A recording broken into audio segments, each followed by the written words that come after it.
आपण पाहताय प्राध्यापक डॉक्टर मच्छिंद्र सत्य यांचे लोकसंवाद न्यूज. सत्य जे तुमच्या समोर. नागपूरच्या प्रसिद्ध सावजी जेवणाबाबत केलेल्या वक्तव्यावरून निर्माण झालेल्या वादानंतर तुकाराम मुंढे यांनी स्पष्टीकरण देताना सांगितले की सावजी जेवणाबद्दल मी काय बोललो तर नीट ऐका असे म्हणत त्यांच्या वक्तव्याचा गैरसमज झाला असल्याचं स्पष्ट केलंय. आय थिंक तुम्ही माझं स्टेटमेंट ऐका नीट, आणखी परत माझं स्टेटमेंट परत ऐका. आणि ते लाईव्ह होतं, ते काय असं एडिट केलेलं नाही. Please edit. भाषणामध्ये काही क्वेश्चन आन्सर आले आणि ते अमरावतीचं, नागपूरचं नाही. स्टेटमेंट ते अमरावतीमधल्या भाषणामधलं आहे. तिथं आल्यानंतर त्याच्यावरती विषय आला. त्याच्यावरती माझं कमेंट असं आहे, ते जर खाल्लं तर मी 1 महिना आजारी पडेल.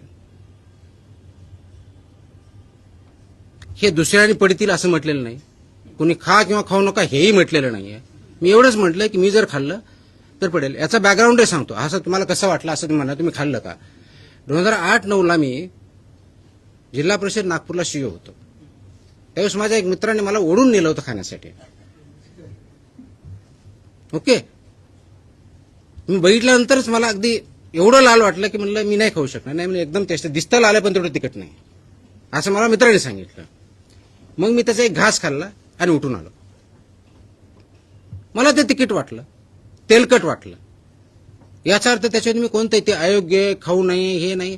एक गोष्ट लक्षात घ्या, as a food safety commissioner म्हणून मी तिथं बोलत होतो, एक तर इंडिव्हिज्युअल बोलतो. आणि असं गृहीत धरलं एवढं ऑइली खाणं आपल्यासाठी चांगलं नाहीये. म्हणजे किती ऑइली, मी आता ते पर्टिक्युलर प्रॉडक्ट बद्दल बोलत नाही, इन जनरल आता तो इश्यू आलाय.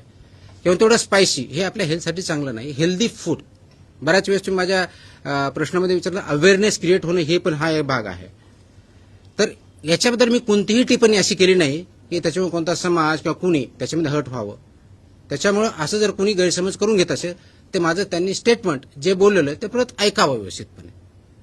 ही टिप्पणी मी आजारी पडेल याच्याबद्दलची आहे.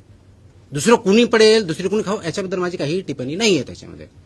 सो त्याच्यावरती याच्यापेक्षा जास्त काही बोलण्याची आवश्यकता नाही.